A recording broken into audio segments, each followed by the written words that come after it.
الحمد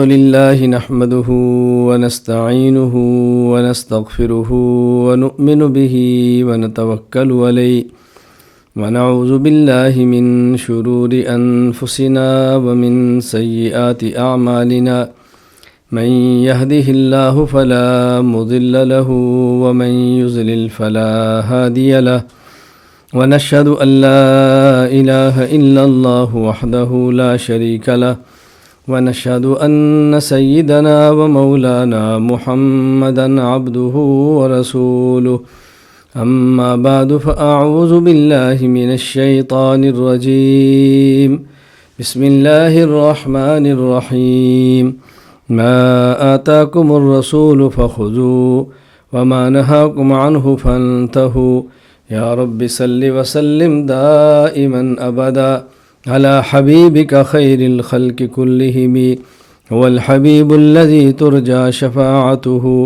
لكل هول من الأهوال مقتحم اللهم صل على محمد وعلى آل محمد كما صليت على إبراهيم وعلى آل إبراهيم إنك حميد مجيد اللهم بارك على محمد وعلى آل محمد كما باركت على إبراهيم وعلى آل إبراهيم إنك حميد مجيد۔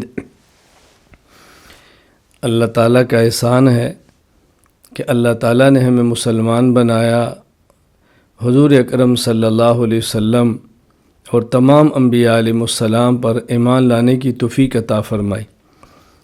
انبیاء علیہ السلام میں سے سب سے آخری نبی، سب سے آخری رسول حضور اکرم صلی اللہ علیہ وسلم ہے۔ قیامت تک کوئی شخص بھی نجات پانا چاہے تو نجات کا واحد ذریعہ حضور اکرم صلی اللہ علیہ وسلم کی مبارک سنت اور آپ کی اتباع ہے۔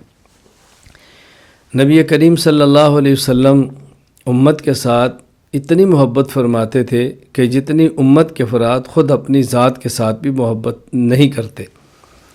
حضور اکرم صلی اللہ علیہ وسلم امت کے ہر فرد کے ساتھ اتنے مخلص تھے کہ جتنا کوئی شخص اپنی ذات کے ساتھ بھی مخلص نہیں ہوتا۔ نبی کریم صلی اللہ علیہ وسلم نے بڑے سے بڑے آداب بتائے، چھوٹے سے چھوٹے آداب بتائے، ہر موقع کے مطابق آپ نے امت کی رہنمائی فرمائی اور رہنمائی فرمائی، افراد تیار کیے، نمونہ دیا اور اس کے بعد آپ دنیا سے رخصت ہو گئے۔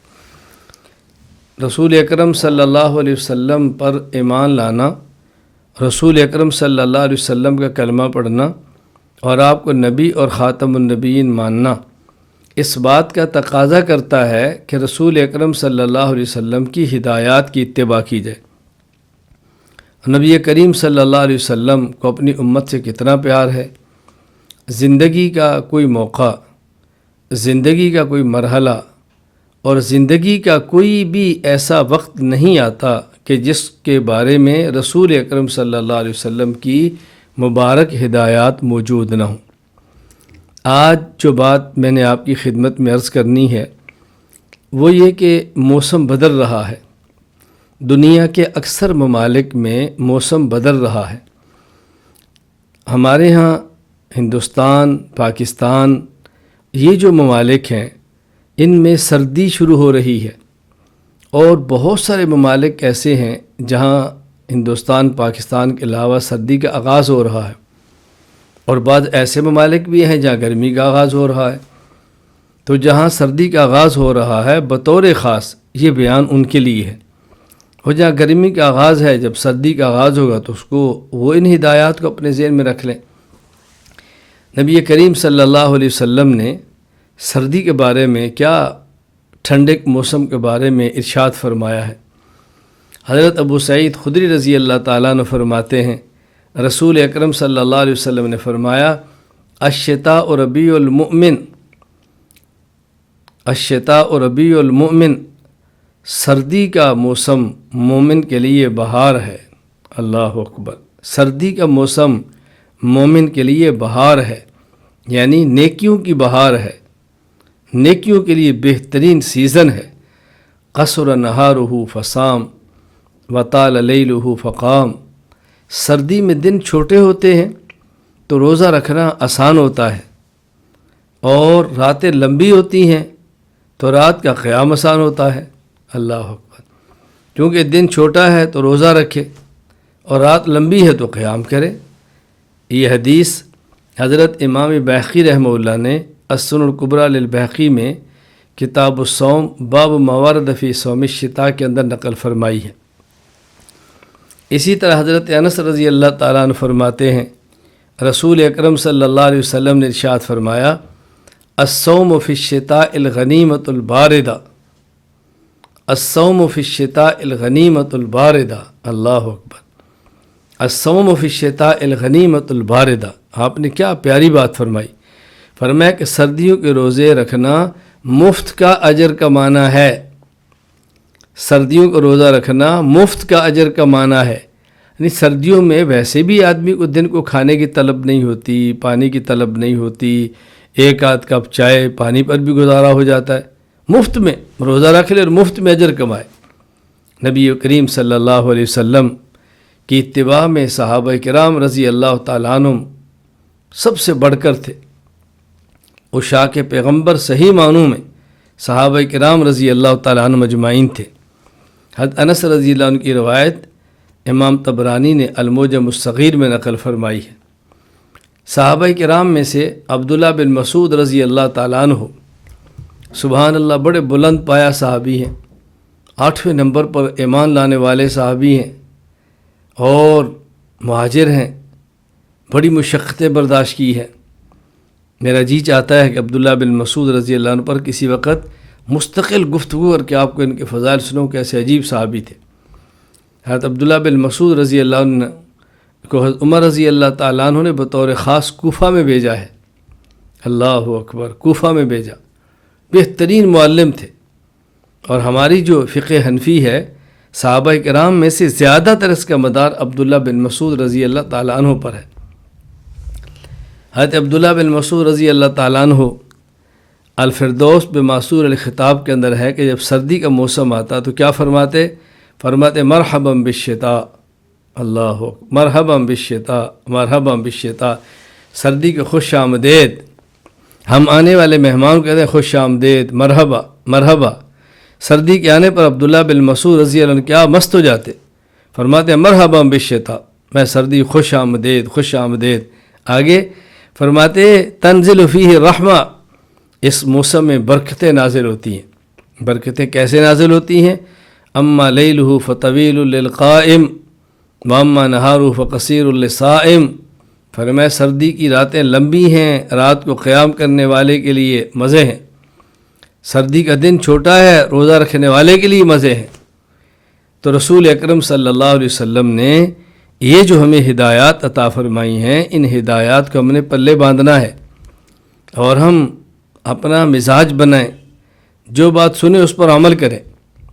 کہنے والا مزاج بنائے کہ جو بات کہے اس پر عمل کرے، سننے والا مزاج بنائے کہ جو بات سنے اس پر عمل کرے۔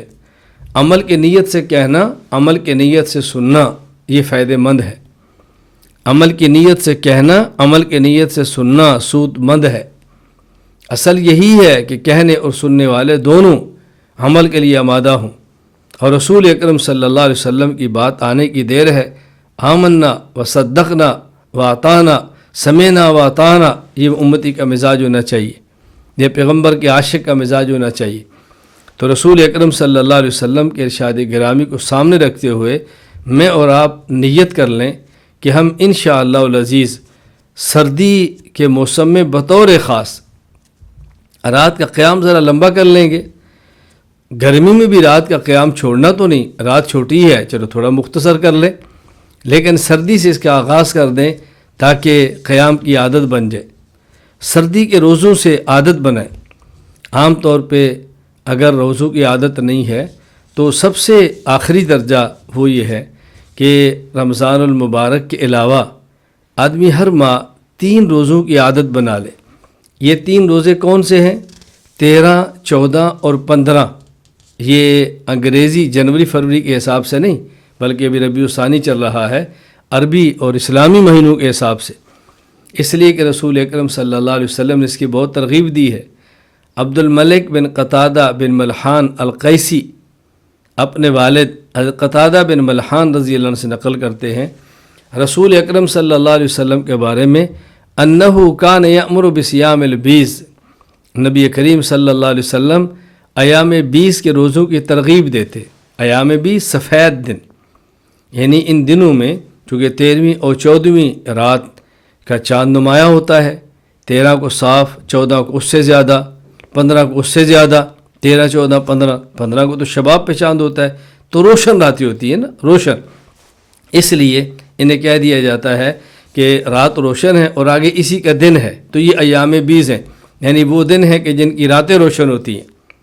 ایام 20 کا معنی یعنی وہ دن کہ جن کی راتیں روشن ہیں، تو ان 3 دنوں کے روزے کا اہتمام کیا جائے تو رسول اکرم صلی اللہ علیہ وسلم ترغیب دیتے ایام 20 کے روزوں کی، 13 عشرۃ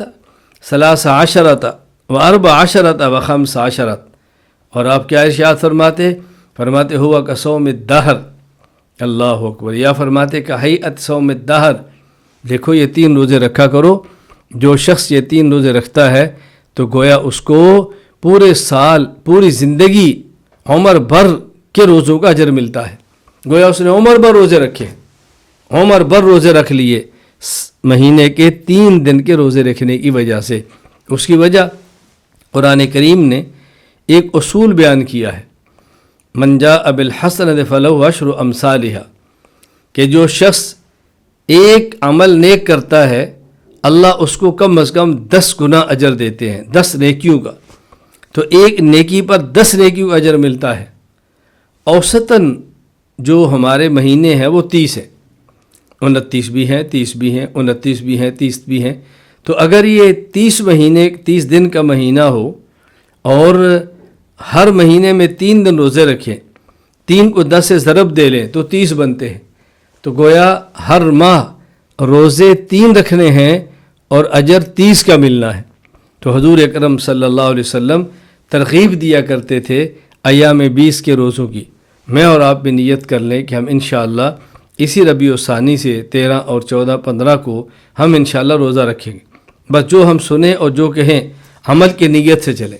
دن کا روزہ ہے اور پھر رات کے نوافل ہیں جنہیں قیام اللیل کہتے ہیں۔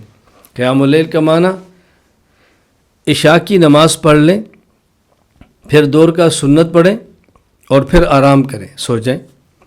رات کے آخری پہر ثلث اللیل، آخری پہر میں اٹھیں اور اٹھ کر 8 رکعت تہجد پڑھیں اور اس کے بعد 3 رکعت وتر پڑھیں۔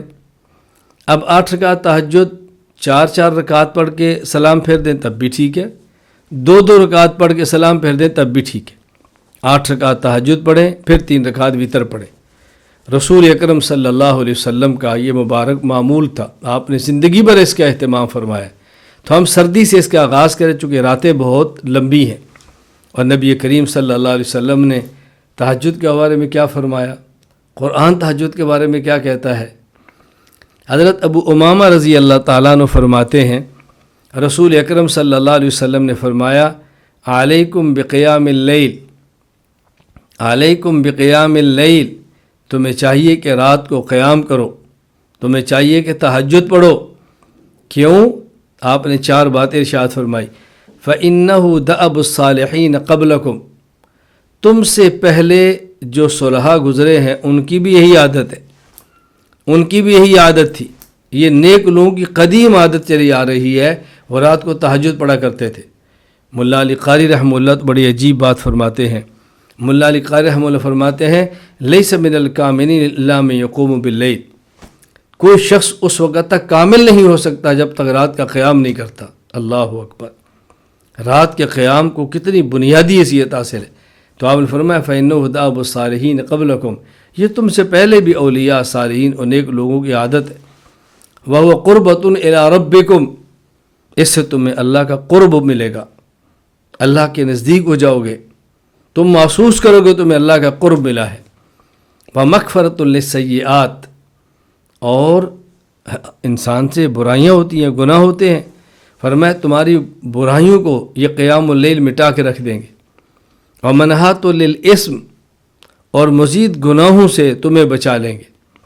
تو رسول اکرم صلی اللہ علیہ وسلم نے پہلے ارشاد فرمایا علیکم بقیام اللیل، رات کو تہجد پڑھا کرو، پہلے آپ نے یہ فرمایا، اور پھر آپ نے بات سمجھائی تم بھی پڑھا کرو، تو تم سے پہلے اولیاء اور نیک لوگ گزرے ان کی بھی عادت تھی کہ وہ بھی رات کو تہجد پڑھا کرتے تھے۔ اور یہ اللہ کے قرب کا ذریعہ ہے، برائیوں کو ختم کرنے کا ذریعہ ہے، گناہوں سے باز رہنے کا ذریعہ ہے۔ امام ترمذی رحمۃ اللہ علیہ نے اس حدیث مبارک کو جامع ترمذی ابواب الدعوات باب ما جاء فی دعاء النبی صلی اللہ علیہ وسلم کے اندر نقل فرمایا ہے۔ حضرت علی رضی اللہ تعالیٰ عنہ ارشاد فرماتے ہیں، رسول اکرم صلی اللہ علیہ وسلم فرمایا ان فی الجنت لغرفا، سبحان اللہ، جنت میں ایسے کمرے ہیں، جنت میں ایسے کمرے ہیں، یرا ظہورها من بطونها وبطونها من ظہورها، باہر سے ان کا اندر نظر آتا ہے، اندر سے باہر نظر آتا ہے، سبحان اللہ، یعنی ایسے چمکتے ہوئے شیشے کے بنے کمرے ہیں کہ پورا کمرہ باہر سے دیکھے تو اندر اس کا سب کچھ نظر آ جائے، اور اندر سے دیکھے تو باہر سب کچھ نظر آ جائے، یعنی شیشے کے بنے ہوئے کمرے۔ فقام الیہ اعرابی، ایک شخص دیہات سے آنے والا کھڑا ہوا اور کھڑے ہو کر رسول اکرم صلی اللہ علیہ وسلم سے سوال کیا، لمن ہی یا رسول اللہ، اللہ کے نبی یہ کس کو ملے گا؟ یہاں ایک بات آ گئی، انس رضی اللہ عنہ فرماتے تھے کہ ہم اس طاق میں رہتے تھے کہ کوئی شخص دیہات سے آئے مدینہ منورہ، کیوں؟ فرمایا ہمیں منع کیا گیا تھا کہ تم زیادہ سوالات نہ کیا کرو، اور وہ آتے اور اگر سوال کرتے، وہ سوال کرتے تو ہم چاہتے تھے وہ آئیں اور سوال کریں اور ہمیں فائدہ ہو۔ تو دیکھیں اللہ کے نبی صلی اللہ علیہ وسلم ارشاد فرمایا کہ جنت میں کمرے ہیں، بالا خانے ہیں، اندر باہر سے، باہر اندر سے نظر آتا ہے۔ تو اس اعرابی نے پوچھا یا رسول اللہ یہ کن کو ملیں گے؟ لمن ہی یا رسول اللہ، آپ نے فرمایا ہی لمن اطاب الکلام، یہ اس شخص کو ملیں گے جو بات نرمی سے کرتا ہے، اللہ اکبر، بلا وجہ سختی، بلا وجہ درستگی، بلا وجہ تلخی، اور یہ لہجہ اختیار نہیں کرتا۔ یا لمن اطاب الکلام، یہ اس شخص کے لیے ہیں جو نرم انداز میں گفتگو کرتا ہے، محبوبانہ گفتگو کرتا ہے، پیاری بات کرتا ہے، وَأَطْعَمَ الطَّعَامَ، اور کھانا کھلاتا ہے۔ دیکھیں یہاں رسول اکرم صلی اللہ علیہ وسلم کتنی پیاری بات فرمائی، صرف یہ نہیں کہ مساکین کو، غربا کو، اہل و عیال کو، دوست احباب کو، مستحقین کو کھانا کھلاتا ہے۔ وَأَدَامَ الصِّيَامَ، اکثر روزے رکھتا ہے، مزاج ہے اس کا۔ وَصَلَّى لِلَّهِ بِاللَّيْلِ وَالنَّاسُ نِيَامٌ، اور رات کو جب لوگ سو رہے ہوتے ہیں یہ اللہ کے سامنے کھڑے ہو کے قیام کرتا ہے، نماز پڑھتا ہے۔ ایسے اللہ نے مکانات بنائے ہیں جو ان لوگوں کو ملیں گے۔ دعا کریں اللہ تعالی ہمیں عمدہ، اچھی، نرم گفتگو کرنے کی توفیق عطا فرمائے۔ اللہ ہمیں اپنوں کو، دوستوں کو، مستحقین کو کھانا کھلانے کی توفیق عطا فرمائے۔ اللہ تعالیٰ ہمیں اچھا روزہ دار بنائے، اکثر روزہ رکھنے والا بنائے۔ اللہ تعالیٰ ہمیں رات کو قیام کرنے کی توفیق عطا فرمائے۔ نبی کریم صلی اللہ علیہ وسلم نے کتنی پیارے انداز میں ترغیب دی ہے۔ یہ حدیث امام ترمذی رحمۃ اللہ علیہ نے جامع ترمذی کتاب صفت الجنہ الرسول اللہ صلی اللہ علیہ وسلم باب ما جاء فی صفت غرف الجنہ کے اندر نقل فرمائی ہے۔ حضرت ابو ہریرہ رضی اللہ تعالیٰ عنہ فرماتے ہیں کہ رسول اکرم صلی اللہ علیہ وسلم نے ارشاد فرمایا، ایک گھر ہے، اس میں خاوند بھی ہے، اس میں بیوی بھی ہے، خاوند اور بیوی دونوں رہتے ہیں، شخص اپنے اہل و عیال کے ساتھ رہتا ہے، تو آپ نے کیا ارشاد فرمایا؟ فرمایا رحم اللہ رجلا قام من اللیل فصلی وایقظ امرأتہ فإن ابت نزح فی وجہها الماء، رحم اللہ امرأة قامت من اللیل فصلت وایقظت زوجها فإن ابا نزحت فی وجہه الماء۔ اللہ اکبر، سبحان اللہ۔ فرمایا اللہ تعالیٰ اس شخص پر رحمت فرمائے، اللہ اس شخص پر رحمت نازل فرمائے جو شخص رات کو اٹھتا ہے، تہجد پڑھتا ہے، خود بھی پڑھتا ہے اور اپنی بیوی کو جگاتا ہے کہ وہ بھی تہجد پڑھے، اور اگر بیوی نہ اٹھے تو اس کے چہرے پر پانی چھڑکتا ہے تاکہ وہ بھی اٹھ جائے، اور اللہ تعالی رحمت نازل فرمائے اس عورت پر جو رات کو اٹھتی ہے اور تہجد کو پڑھتی ہے، تہجد پڑھتی ہے اور خود بھی پڑھتی ہے، شوہر کو بھی جگاتی ہے، اور اگر شوہر نہ اٹھے تو اس کے منہ پر پانی کی چھینٹیں مارتی ہے تاکہ یہ اٹھ جائے۔ کیا خاوند اور بیوی کا تعلق اللہ کے رسول صلی اللہ علیہ وسلم نے بیان فرمایا ہے۔ دیکھیں جس طرح شوہر اپنی بیوی کے کھانے کا خیال رکھتا ہے، اپنی بیوی کے کپڑوں کا خیال رکھتا ہے، اپنی بیوی کی صحت کا خیال رکھتا ہے، تو اس سے زیادہ اس کو چاہیے اپنی بیوی کی قبر کا خیال کرے، اپنی بیوی کی آخرت کا خیال کرے، اپنی بیوی کے تعلق مع اللہ کے قوی ہونے کا خیال کرے۔ اسی طرح عورت اپنے شوہر کی خدمت کرتی ہے، کپڑے دھوتی ہے، کھانا پکاتی ہے، اس کے آنے پر گھر کو سجاتی ہے، اس کے آنے پر خود تیار ہوتی ہے، شوہر کی راحت کے لیے سب چیزوں کا خیال کرتی ہے، تو اس کو چاہیے نا کہ شوہر کی قبر کا بھی خیال کرے، آخرت کا بھی خیال کرے۔ یہ اللہ کے نبی صلی اللہ علیہ وسلم نے خاوند اور بیوی کے درمیان کتنے محبت کے تعلق کو بیان فرمایا ہے۔ یہاں یہ واضح نشین فرما لیں، یہ اس خاوند کے لیے ہے کہ جس کی بیوی اس کی بات کو مانتی ہو، اس بیوی کے لیے ہے کہ جس کا شوہر اس کی بات مانتا ہو، آپس میں محبت کا تعلق ہو، مزاج اچھا ہو، اور اگر لہجہ تلخ ہو، مزاج کا سڑیل قسم کا ہو، کہیں ایسا نہ ہو یہ اس بیچاری اپنے شوہر کے منہ پر پانی کی چھینٹیں مارے اور وہ اٹھ کر بالٹی اس کے سر پہ دے مارے، کہیں ایسا نہ ہو کہ یہ شوہر اپنی بیوی کے منہ پر چھینٹیں مار اٹھنے کے لیے اور وہ اٹھ کر ٹونٹی کھول کے شوہر کو نیچے گرا دے، کہیں ایسا نہ ہو۔ مقصد یہ ہے کہ اللہ کے نبی صلی اللہ علیہ وسلم جو بات سمجھائی ہے اس کو سمجھنا ضروری ہے، اس سے تعلق کو مضبوط کرنا مقصود ہے، تعلق کو توڑنا مقصود نہیں ہے۔ اور اگر یہ پتہ ہو اس سے گھر کی فضا خراب ہوتی ہے تو پھر شروع اٹھ جائے خود تہجد پڑھے، بیوی اٹھ جائے خود تہجد پڑھے۔ تو رسول اکرم صلی اللہ علیہ وسلم کتنی پیاری ترغیب دی ہے، اللہ اکبر، اور کس طرح دعائیں دی ہیں۔ اللہ تعالیٰ مجھے اور آپ کو نبی کریم صلی اللہ علیہ وسلم کی مبارک دعا کا مستحق بنا دے، اللہ اکبر۔ اللہ تعالیٰ میں اس میں شامل فرما دے۔ اللہ کے نبی صلی اللہ علیہ وسلم کی زبان مبارک سے کتنے پیارے دعائیہ کلمات نکلے ہیں۔ رحم اللہ رجلا قام من اللیل فصلی وایقظ امرأتہ، اے اللہ اس شخص پہ رحمت نازل فرما جو رات کو اٹھ کے خود تہجد پڑھے اور اپنی گھر والی کو اٹھائے۔ رحم اللہ امرأۃ قامت من اللیل فصلت وایقظت زوجہا، اے اللہ اس عورت پہ رحمت نازل فرما جو رات کو خود تہجد پڑھے اور اپنے شوہر کو تہجد کے لیے بیدار کرے۔ یہ حدیث مبارک امام ابو داؤد رحمۃ اللہ علیہ نے سنن ابی داؤد کتاب التطوع باب قیام اللیل کے اندر نقل فرمائی ہے۔ رسول اکرم صلی اللہ علیہ وسلم کی ہم امتی ہیں، نبی کریم صلی اللہ علیہ وسلم کی اتباع ہی میں دنیا آخرت کی بھلائی، دنیا آخرت کی خیر ہے۔ ہمارے ذمے ہیں پیغمبر پاک صلی اللہ علیہ وسلم کی ہدایات پر عمل کریں۔ اپنے گھروں میں جب ہم اس کا اہتمام کریں گے تو آپ بتائیں کیسے جنت گھر کا ماحول گھر جنت کا ماحول بنا دے گا۔ اب دیکھیں ذرا، خاوند اور بیوی رات کو اٹھیں، اٹھ کے تہجد پڑھیں، اللہ کے سامنے گڑ گڑا کر دعا مانگیں، محبت کے ساتھ رہیں، صبح دونوں مل کر سحری کریں، روزہ رکھیں، شام کو افطاری کریں۔ کیا سبحان اللہ، سبحان اللہ، کتنا پیارا ماحول ہے، کتنا پیارا ماحول ہے۔ اللہ کے لیے اپنے گھروں کو جنت کے باغات بناؤ، اپنے گھروں کو جنت کے باغات بناؤ، اپنے گھروں کو جنت کے باغات بنائیں۔ رات جلدی سونے کی کوشش کریں، صبح جلدی اٹھ جائیں گے۔ دن کو اگر موقع ملتا ہو قیلولے کی عادت بنائیں، 10 منٹ کیوں نہ ہو، بلا وجہ رات کو دیر سے جاگنا، رات کو گپے لگاتے رہنا، ٹی وی پر اپنا وقت ضائع کرنا، موبائل پر اپنا وقت ضائع کرنا، غیبت اور گلے میں خود کو برباد کرنا، اللہ کے لیے اس سے بچیں۔ اپنی اولاد کا بھی مزاج بنائیں کہ رات کو جلدی سوئیں، اور اس نیت کے ساتھ سوئیں کہ صبح میں نے اٹھنا ہے۔ اللہ تعالیٰ اس سونے کو بھی عبادت بنا دیں گے، اللہ تعالیٰ اس سونے کو بھی عبادت بنا دیں گے۔ تو گھر کے ماحول کو خاوند اور بیوی نے مل کر بنانا ہے۔ ہم چاہتے ہیں ہماری اولاد ٹھیک ہو، ہم چاہتے ہیں ہماری نسلیں ٹھیک ہوں، ہم خود تو ٹھیک ہوں، خود ٹھیک ہوں گے تو نسلیں ٹھیک ہوگی۔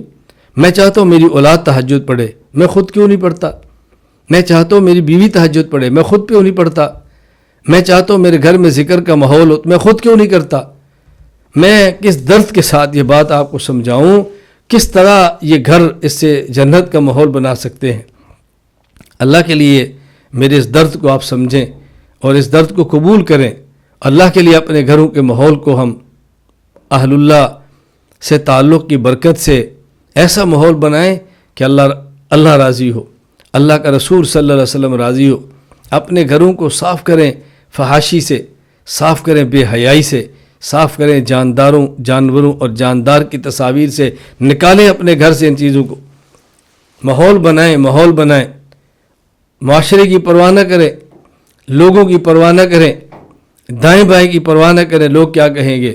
ہم اللہ کے غلام ہیں، پیغمبر پاک صلی اللہ علیہ وسلم کے غلام ہیں، ہم اللہ کے بندے ہیں، ہم نے گردن اللہ کے سامنے جھکا دی ہے، اپنے پیغمبر صلی اللہ علیہ وسلم کی ہم نے اطاعت کرنی ہے، ہم نے سنت پہ چلنا ہے۔ کوئی راضی ہوتا ہے تو تب، ناراض ہوتا ہے تو تب، کوئی خوش ہوتا ہے تب، کوئی نہ خوش ہوتا ہے تب۔